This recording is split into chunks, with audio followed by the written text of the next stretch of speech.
Hello and welcome to this new video lesson on e-learning series for class 11th computer science. Today the topic of our discussion is lists in Python. Before this video lesson we have covered the string data type in Python. Many of the terminologies and functions are similar to that of strings. Okay, so before accessing this video, please make sure that you are well versed with the use of strings and its functions, and you must have completed all the programs as a part of solved exercises and some assignments that were given to you. So let us see what are the things that we will discuss in this session. Let's start with the introduction to lists.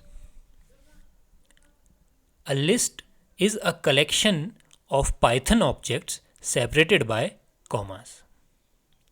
Python lists are mutable, which means that we can change the elements of a list in place. Means at the location where they are present, we can change their value. That's why lists are mutable. Python will not create a fresh list when we make changes to an element of a list. A list is a collection which is ordered and mutable. Okay. Please note that list is a collection, that means ordered collection. A list is a standard data type of Python that can store a sequence of values belonging to any type. Here you must understand that there are some sequences in Python which are strings, lists and tuple as per your curriculum.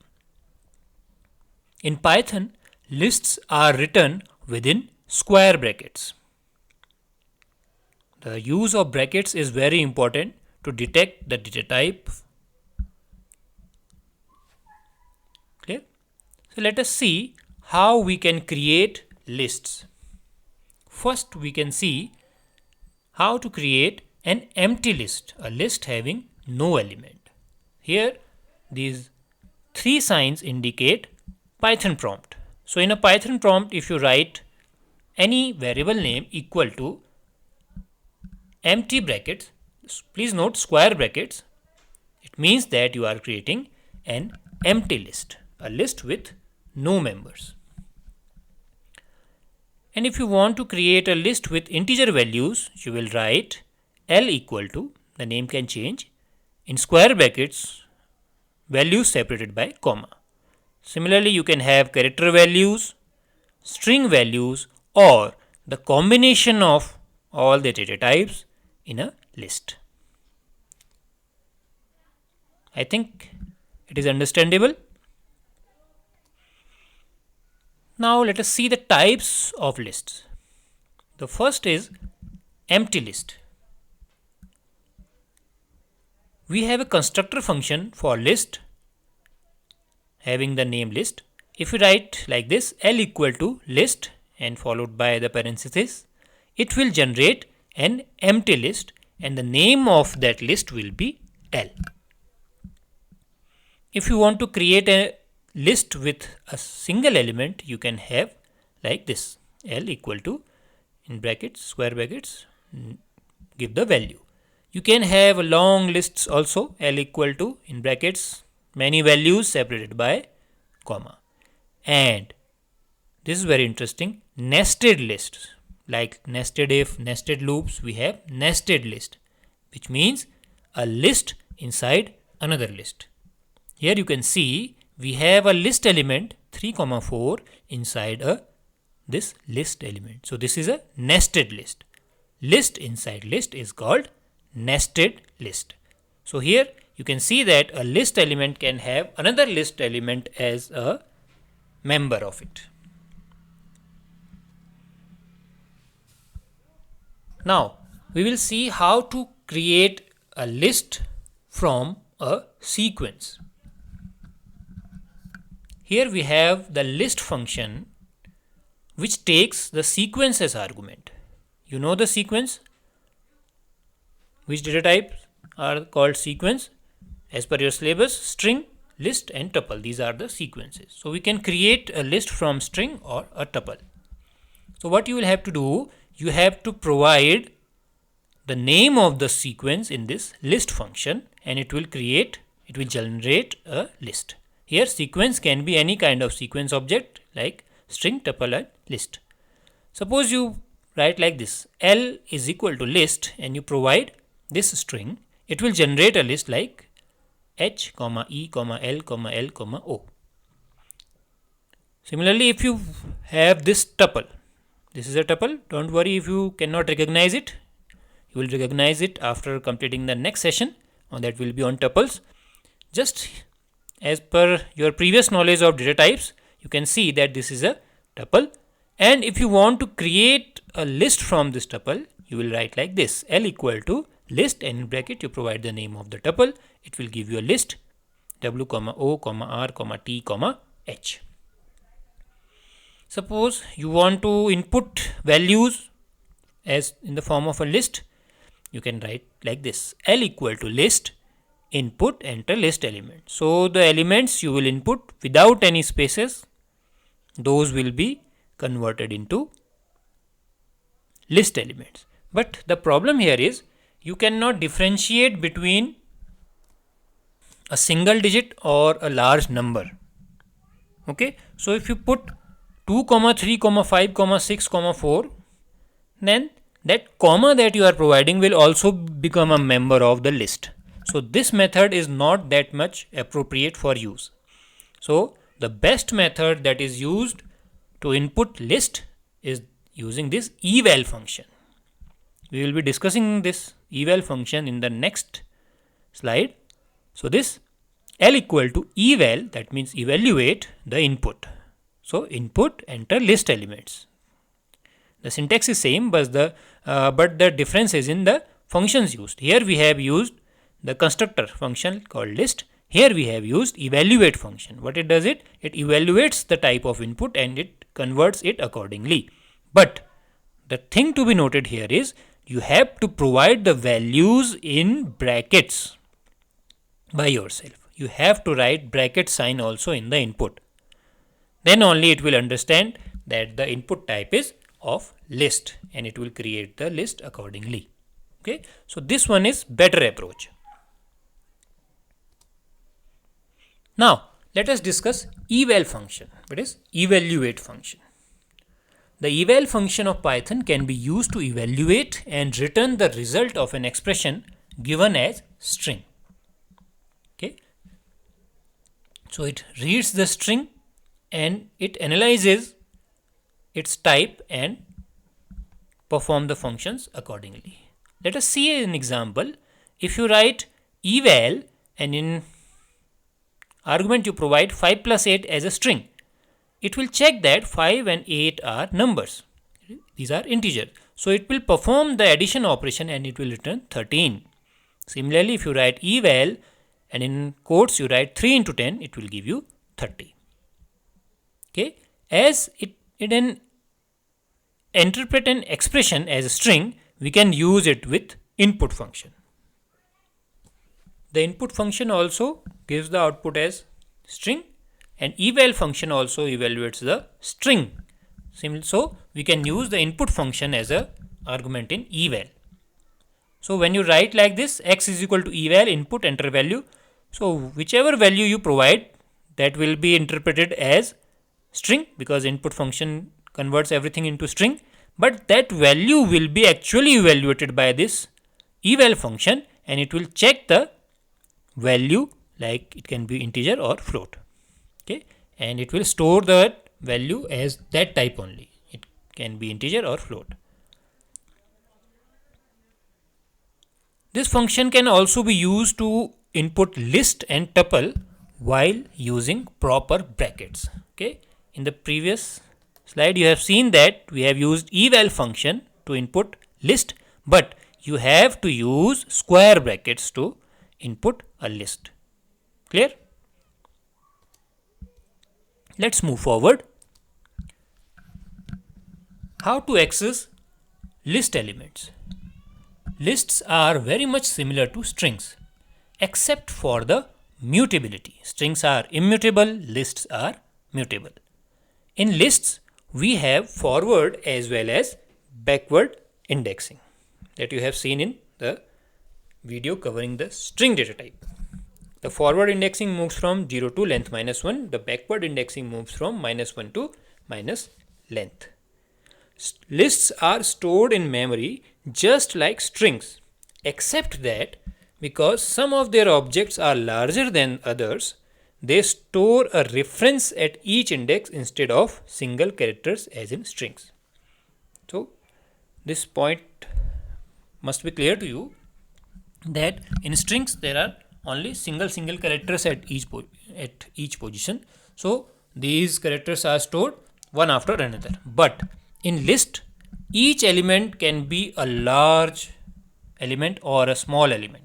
Okay, so the size of those elements can be same or not. So if there are very large objects, so the Python takes an approach of storing those elements somewhere else in memory and storing the access point of that location in place of that value. That means the actual value is stored somewhere else and its reference is stored in place of that value. Okay, so if you are having very large elements as part of lists, so the Python will store that element somewhere else, that means separately in a memory location, and its reference will be stored at that particular index. If I is a valid index of a list L, so the element at that particular index I can be accessed using L, that means the name of the list, and in square brackets the index name. Please note the square bracket is always used whenever you want to reference any element of a sequence. It will be used in strings, in lists, and in tuples also. So the name of the sequence followed by the index in square bracket will give the particular element to you. If we pass a negative index, what Python does it adds the length of the list to the index to get the actual forward index. Okay, so the backward indexing is just for your ease. Okay, actually whenever you provide a negative index, what the Python does it adds the length to that index to get the actual forward index. Clear? Now, let us see the similarities lists have with strings. The length function is also used with lists. How? Len, in bracket, you provide the name of the list, it will get you the length of the list. That means the number of elements in the list. Indexing and slicing that you have studied in strings is similar in this list data type also. How you can get the particular element? You have already studied. List name, and in square brackets you put the index, it will give you the actual element. And as you slice a string, you can slice a list also. How? The same method, list name, and in brackets provide the starting value colon ending value, or you can provide starting value colon ending value colon step value. Okay, so the slicing method is same that was in strings. Next is membership operators that were used in strings. They are same in lists also. Concatenation operator. The concatenation operator was giving the addition of strings while using with strings. Similarly, here also it will add two lists to generate another list. Replication operator is similar like strings, and the similarity of traversing is also there in lists. What is the difference? Difference is of mutability. Strings are immutable, lists are mutable. You can change the values of a list element. How you can change? You can write the list name and in the square bracket provide the index of that element equal to the new value you want to assign. But it is not possible in strings. Clear? So these were the similarities and differences with strings. Now let us discuss operators on lists. The first one is concatenation operator. It will add to list to generate a new list. List 1 plus list 2. Okay. So the new list will be having in the beginning all the elements of first list followed by the elements of second list. Then the replication operator, list into integer. It will replicate that list in that number of times. Then we have slicing of string, you know it. Then comparison of lists. Here you have to note that Python internally compares individual elements of list in lexicographical order. That means element by element comparison. To be compared equal, each corresponding element must be equal and the two sequences must be of same type. If the type of those elements are not same, it will not be called equal. Okay. Next, updating a list element, you can write list name followed by index equal to the new value you want to assign. Now, we can delete a particular element using del statement. Okay. As it is mutable, so we can delete individual element. How we can delete? You will write del, the name of the list, and in bracket you will provide the index value. If you want to delete a particular range of elements, you can give the range with del statement followed by list name and in brackets give the starting and stopping range values. And if you want to delete entire list, you can also do that by using del statement. How you can do it? You will write del space and the name of the list. This will completely erase that list from memory. No existence of that particular object will be there in memory now. Okay. Now we come to a very important part. As the functions related to strings were very important, similarly the functions related to lists are very important. The first function is len, that gives the length of the list, that means the number of elements in the list. Next we have max function, which provides us, which returns the maximum element in the list.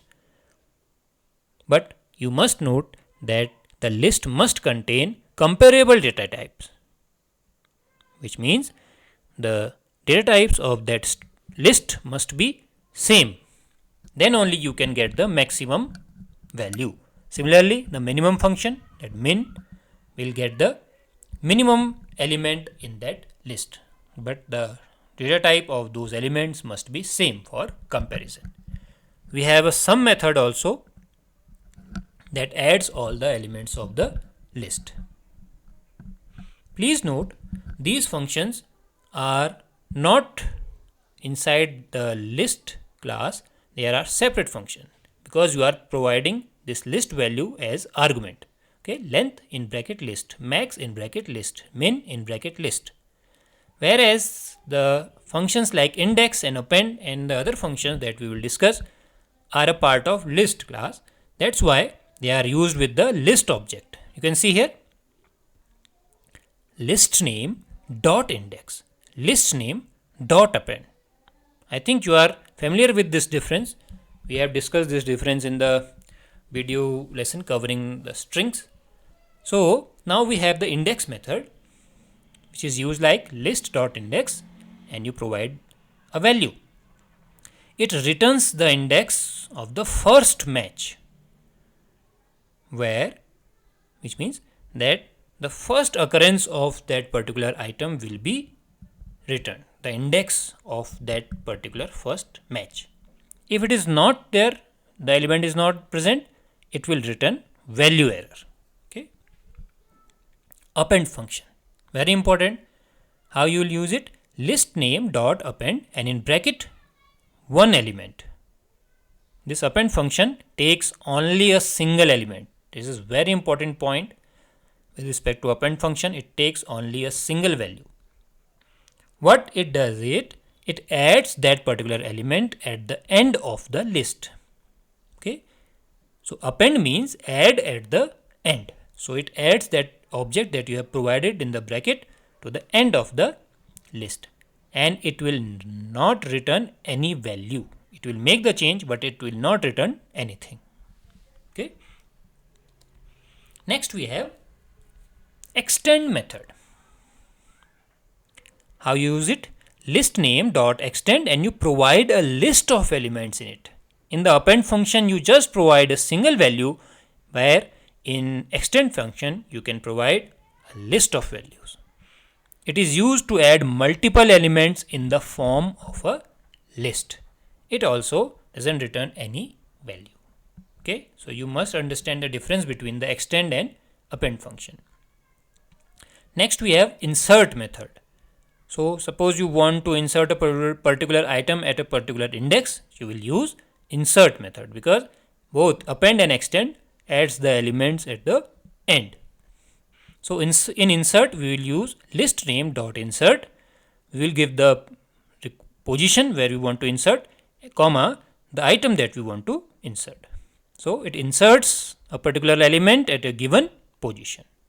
Here the position is the index of the element before which the item is to be added. This point is very important. Okay, POS is the index of the element before which you want to add the given item. Next we have pop method.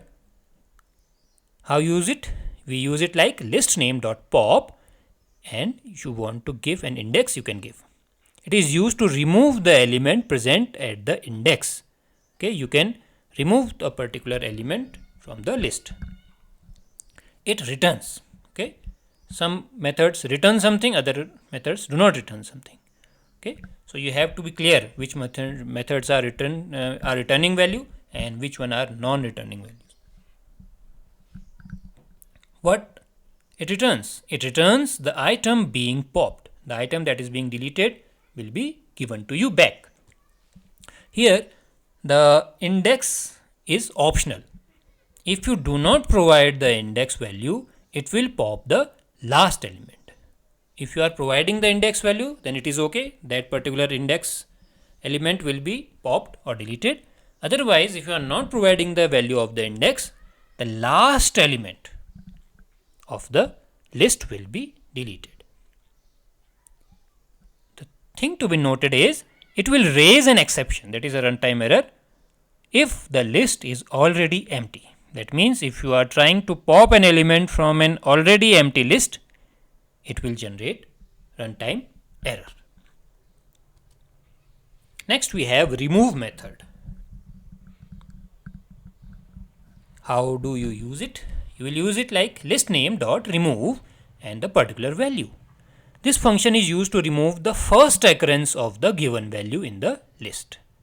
It does not return anything. Please note the difference between pop and remove. Pop returns the value being deleted, whereas remove doesn't return any particular value. The pop function works on index, whereas the remove function works on value. It deletes the first occurrence of the given value, not all. It will report an error if the value is not found in the list. Very important thing related to remove function. If the element is not available in the list, it will generate error. Okay. So these small points must be clear to you before using these functions. Next we have clear method. How do you use it? List dot clear. The list name, the variable that you are using for the list name, then dot clear function. Okay, it removes all the items from the list and the list becomes empty, and it also doesn't return anything. Okay, so here the clear function will remove all the items from the list, but the name of the list will remain. Okay, it will not be washed out from the memory as it was being done in while we were using del. Okay, using del, and the list name, we were removing the entire list from the memory. But the clear method just clears the list element. It makes the list empty. It is not removing that list from memory. The list is there, but the elements are washed out. Okay. Next we have count method. List name dot count and the value you want to count. It returns the count of the value being passed. If you want to count any element, its frequency in that list, you can use count method. If the value is not present in the list, it will return 0. Then we have reverse method. List name dot reverse. What it will do? It will reverse the list items in place, but it does not return anything. Okay, it is in place reversal. Why? Because lists are mutable, so we can perform in place reversal. Okay. Next we have sort method to sort the elements. You use it with the name, the list name dot sort, and it sorts the list item except complex number, because Python has not defined any sorting order for complex numbers. It performs the sorting in ascending order, in place sorting in ascending order. But if you want to perform descending order sort, then you will have to do some modification. What are the modifications? You will write list name dot sort, and in bracket you will write reverse equal to true. Please note T is capital. So this command will sort the list in descending order. Okay. So these were the functions related to lists. Now we have a mind workout, a very interesting thing related to lists, and this is making a true copy of list. Okay, so let us discuss how to make a true copy of a list. So if you want to create a copy of a list, how do you write? You write first a list. Suppose A is equal to 1, 2, 3 in square brackets. It is a list named A. And if you write B equal to A, will it make a copy? Yes, it will make a copy. But how? It will not make B as a duplicate list of A. Please listen carefully. It will not make B a duplicate list of A. What it will do is, it will make a label B to point to the location where the label A was pointing to. That means both A and B will be pointing to the same list. No new list, that means no duplicate list is being created. This is related to the memory management of Python. You know, if you are creating two variables having same value, suppose you write x equal to 10 and y equal to 10, you know that the memory is given to the value. Okay, the 10 will be stored in some memory location and both x and y will point to the location. Here also the memory will be given to this list 1, 2, 3 and both A and B will point to the same location. Okay, this thing will work fine as long as you do not change the list elements. If you do not change the list elements, both A and B will be having same values. That you can call it a copy, but not a true copy. Why? Because if you will change any value in this list A, if you want to change any value, that will be changed for the B also. Why? Because B is pointing to the same location. But for the true copy, it should not be applicable. If you had made suppose you are having an original document, your original mark sheet, and you create a Xerox copy of it. Okay. And if you do some changes in your Xerox mark sheet, will it be seen in your original mark sheet also? No. Okay, similar, but here if you change any element in list A, as B is also pointing to the same list, it will be reflected in B also. But it's not an actual copy. If B was an actual copy of A, that alteration of values of A should not affect B. So how can you perform this actual, that means true copy of a list? How can you create? You will use the constructor of list. You will use this, like this, B equal to list and in brackets A. Okay, using this constructor function, you will create a new list B that will having all the values of A. Now, if you change the value of any value in A, it will not reflect in B.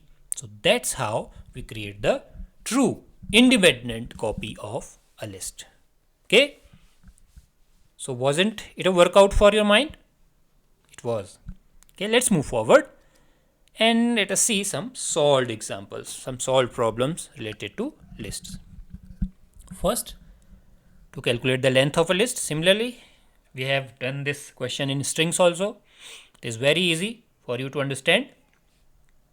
We have used eval function to take as input. To use eval function, you must use brackets while inputting the values. Okay. Next, we have mean of the elements of a list. Okay. As you have studied the addition series in looping construct, the video that we have discussed related to loops, that and there we have discussed about the summation series. Here you have to find the mean of elements. That means first you have to add all the elements, then you have to divide that sum with the number of elements. So first you have to find the sum, and for that you have to apply the logic of addition series. So the logic says that take a variable sum, initial value 0, and add all the elements for I in list. Sum is equal to sum plus I, which can be written in short like this. This augmented equal to operator you have already studied in operators. If you are not remembering it, please go to the video discussing the operators in Python and you will come to know the use of this plus equal to. So this line is will resemble like sum is equal to sum plus I, which can be written in short like this, sum plus equal to I. So this was the logic of summation series, so that you can get the sum of entire elements, and then you will print the mean of the elements like sum upon length of list. So the number of elements will be given by the length function and you will get the mean. Third example, frequency of an element in a list. The number of times the element is occurring in the list. What you will do is, you will write list is equal to eval, input enter elements, you will get the element. Then you will also get the element that you want to count. Then you know whenever you have to count, you take a counter equal to 0, you will iterate the list and you will compare each and every element of the list with the element you want to check. And if it is found, you will increase the counter by 1. Count is equal to count plus 1, which has been written in short using augmented assignment operator. And after the completion of loop, you will give the frequency of the element as count. So these were 3 sample programs for you, so that you can get a view how to use the lists in Python. Okay. Now at the end we have some practice programs for you. First program, you have to sum all the elements, then you have to find the maximum element using. When you solve this program, you will be able to get to know about a new logic, how to find a maximum element in a list. It is a new logic for you, and if you can do it by yourself, very good. Otherwise, you can ask me in the comment section. I will tell you how to find the maximum element. The next element question is minimum element finding. Next, this is a linear search to find out the element in a list. How to do that? Check all the elements and compare it with the element you want to search. If it is found, then print that is found and break out of the loop. Here all the sequence, that means string, list and Python, string, list and tuples. All the programs related to these 3 will be done using loops only, because these are sequences, and to iterate through a sequence we use loops. Next, very important question, very interesting, to find out the second largest element in a list. Apply your mind and try to generate a logic for this problem. Then next is to reverse the element of a list in place without using reverse function. Okay, don't be smart to use reverse function, just in one line you can do it, but you have to develop the actual logic behind that reverse function. A hint I can give that you should swap the first element with the last, second with second last, third with third last, and so on up to the half of the length.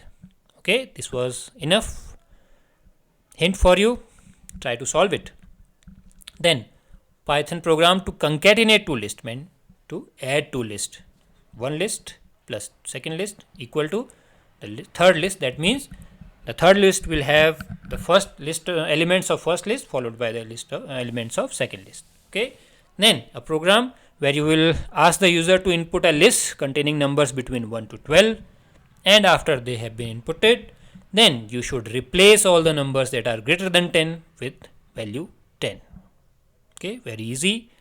Check each element and replace it if it is greater than 10. Then very interesting question.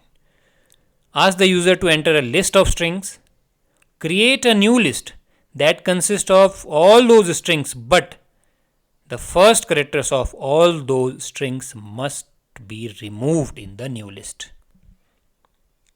Okay, have a brainstorming session on this question and try to write a program for it. In the beginning you will find some errors, but if you try it again and again, I think you will come up with the proper solution for this problem. Next question, write a program in Python to rotate the elements of a list so that the first element that you have already entered, that the elements will be entered by the user, the first element should become the second element, second will become third element, and so on, and the last element should become the first element. Okay, so this is the question for you. Try to develop a logic and solve these questions. So by solving these questions you will be able to be familiar with the use of lists in programming. Okay, and again, like strings, the output based questions on lists will also be there in your board examination or in this year examinations also, and the questions on slicing will also be there. So to practice those output based questions on lists and the slicing of list, you must visit Python for CSIP website that we have discussed in the final few minutes of the video lesson covering strings. Go to that website and you will find out many output based questions on lists, strings and tuples. Okay, so with this we conclude this video lesson, and I hope that I am able to transact all the information to you and you are also able to understand all the concepts. If there is any problem, you can ask me in the comment section. I will clear your doubts. Okay, so in the next video lesson we will be covering the next data type, that is tuples. So stay tuned.